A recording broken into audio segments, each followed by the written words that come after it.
গত 24 ঘন্টায় বাংলাদেশ ইসলামী ছাত্র শিবির অসাধারণ একটা রাজনীতি করেছে। দর্শক, ছাত্রদল বিএনপির অবস্থা এক কথায় বললে 12টা বাজিয়ে দিয়েছে এবং শিবির টাইমলি অ্যাকশন নিতে পেরেছে।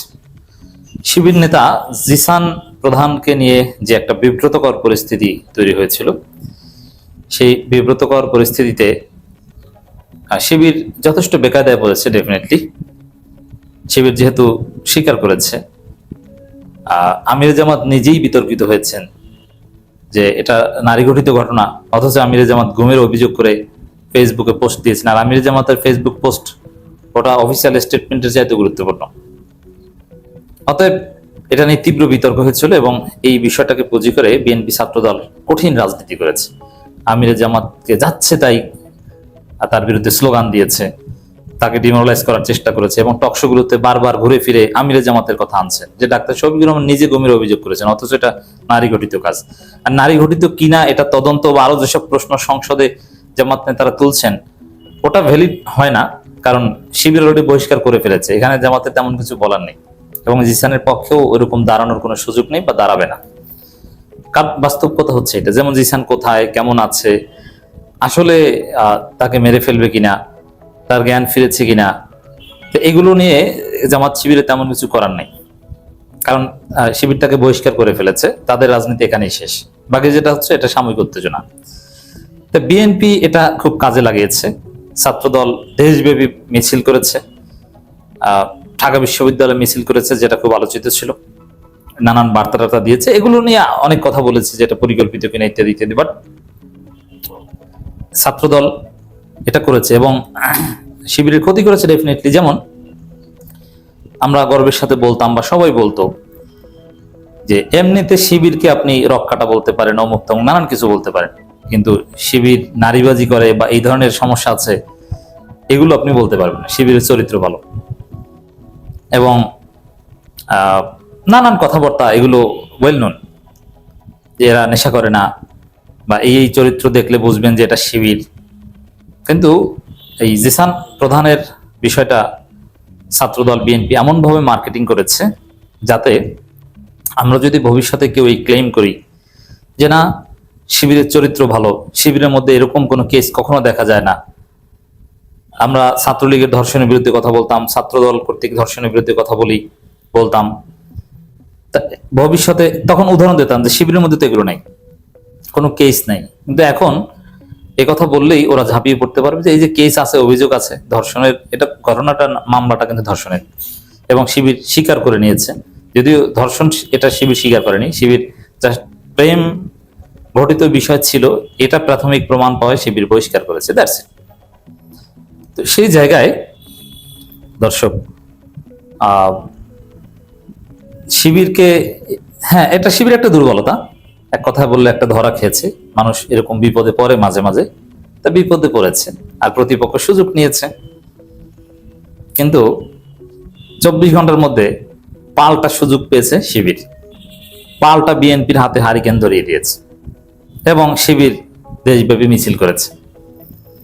তা ফিনিশিংটা, শেষ খেলাটা কিন্তু শিবির খেললো। ছাত্রদলের যে মিছিল বা এগুলো বা জিসান কাণ্ড, এটা অনেকটা ধামাচাপা পড়ে গেছে এবং তার চাইতে আলোচিত হয়েছে মনিরুল হক চৌধুরীর যে ইসলামের বিরুদ্ধে বক্তব্য, পর্দার বিরুদ্ধে বক্তব্য, পার্সোনাল ফ্রিডমকে আঘাত করে যে কুরুচিপূর্ণ বক্তব্য, সেটা বেশি আলোচিত হয়েছে। এবং শিবির জিসান প্রধানের ঘটনার, ছাত্রদল জিসান প্রধান ঘটনা যেভাবে মার্কেটিং করেছে, শিবির মনিরুল হক চৌধুরী ঘটনা তার চাইতে বেশি মার্কেটিং করতে পেরেছে। বিক্ষোভ মিছিল করেছে বিশ্ববিদ্যালয়গুলোতে, গুরুত্বপূর্ণ শহরগুলোতে শিবির ইনস্ট্যান্ট, এবং ছাত্রদলের মিছিলগুলোতে দেখেছি ক্ষমতাসীন ছাত্র সংগঠন দেশব্যাপী জিসান প্রধানের ঘটনায় শিবির বিরুদ্ধে যে মিছিল করেছে, অল্প অল্প লোক তাদের বিক্ষোভ মিছিলগুলোতে, কোথাও 10 জন 15 জন 20 জন এরকম। আর শিবির এই মনিরুল হক চৌধুরীকে ক্ষমা চাইতে আহ্বান জানিয়ে বা প্রতিবাদ জানিয়ে যে বিক্ষোভ মিছিল করেছে, তাতে শত শত শত শত লোক, কোথাও হাজার ছাড়িয়ে গেছে। তো দিন শেষে খেলাটা কিন্তু শিবিরেই খেললো। এবং শিবিরের স্লোগানগুলো দেখেন, ছাত্র দলের যে রাজনীতি সেটা কিভাবে খেয়ে দিয়েছে। যেমন ছাত্রদল স্লোগান দিয়েছে যে ধর্ষকের পাহারাদার শফিকুর রহমান, এরকম নানান স্লোগান দিয়েছে ডাক্তার শফিকুর রহমানকে ইঙ্গিত করে। কিন্তু শিবির পাল্টা শেষ পর্যন্ত শেষ খেলাটা শিবির খেললো বা শেষ হাসিটা শিবির হাসলো। শিবিরের স্লোগান, জিজ্ঞেস করিস শফিককে, শফিক তোদের আব্বা। এটা রাজনীতি, স্লোগানের বিপরীতে পাল্টা রাজনীতি। এখন ডাক্তার শফিকুর রহমান দর্শকের পাহারাদারও না, ওটাও প্রতীকী অর্থে তারা বলেছে রাজনীতি। আবার ছাত্র দলের আব্বা ও শফিকুর রহমান না, এটাও প্রতীকী অর্থে বলেছে। That's all politics. তো দর্শক, এবং চট্টগ্রাম বিশ্ববিদ্যালয়ে ছাত্রদল শিবির পাল্টাপাল্টি বিক্ষোভ মিছিল করেছে, পাশাপাশি অবস্থান নিয়ে স্লোগান দিয়েছে। এটা একটা সৌন্দর্য আমাদের 5 আগস্ট পরবর্তী রাজনীতির, যে দুই বিপরীতমুখী দল পাশাপাশি দাঁড়িয়ে একে অপরের বিরুদ্ধে স্লোগান দেয়, কিন্তু সংঘাত সংঘর্ষ বাজে না। আমরা এরকম পিসফুল কোএক্সিস্টেন্স দেখতে চাই। এখানে ছাত্রদলকেও ধন্যবাদ দিতে হয়, শিবিরকেও ধন্যবাদ দিতে হয়, যে না, তারা আসলে গণতন্ত্র চর্চা করতে পারছে। এটা গণতন্ত্রের একটা চমৎকার সৌন্দর্য।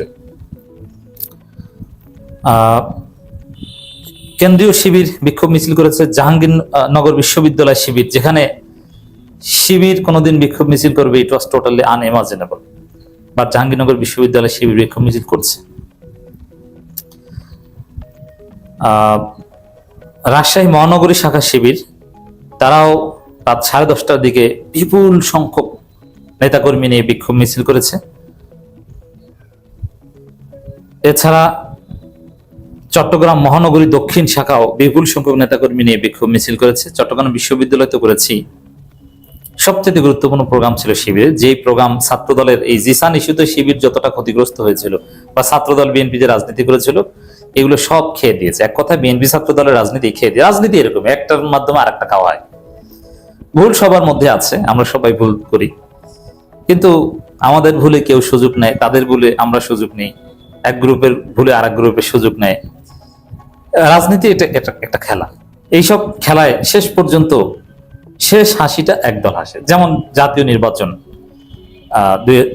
12 ফেব্রুয়ারি যেটা হয়েছে, পুরো সময়টা জুড়ে জামাত ড্রাইভিং সিটে ছিল, বিএনপি নানানভাবে বিতর্কিত হয়, মাননীয় প্রধানমন্ত্রী তারেক রহমানের বক্তব্যের মাধ্যমে বিএনপিতে বিতর্কিত হয়, জামাত শিবির ড্রাইভিং সিটে থাকে। কিন্তু শেষের দিকে ঠাকুরগাঁও জেলা আমিরের যে ঘটনা, ওটাকে কেন্দ্র করে জামাত একটা বিরাট ধরা খেয়ে গেছে। শেষ হাসিটা বিএনপি হেসেছে। এরকম শেষের দিকে আরো কয়েকটা ঘটনায় জামাত ধরা খেয়েছে। তো দর্শক, এভাবেই ঘটনা ঘটছে। রাজনীতি এমনই, যে ঘটনা ঘটবে, যেমন অনেক বড় বড় অপরাধ, এটা কিছুদিন পর ধামাচাপা পড়ে যায়, মানুষের মানসপট থেকে দূরে সরে যায়, কিন্তু নতুন ঘটনা আবার ওইটাকে রিপ্লেস করে। বাংলাদেশের অনেক রাজনীতিবিদ অতীতে বড় বড় অপরাধ করেছে, কিন্তু ওটা মনে নেই, ওটা ভুলে গেছে। কোন জামাত নেতাকে ঘিরে তীব্র বিতর্ক ছিল, কিন্তু ওটা পাস্ট। খুব সহজে আমাদের স্মৃতি থেকে অনেক কিছু দূর হয়ে যায়। তো এই যে সাম্প্রতিক গত 24 ঘন্টার যে ঘটনা, জিসান কাণ্ড এবং মনিরুল হক চৌধুরী কাণ্ড, এই দুইটাকে কেন্দ্র করে যে জামাত শিবিরের মধ্যে যে প্রতিযোগিতা রাজনীতি হয়েছে, সেখানে শেষ হাসিটা শিবিরই হাসলো।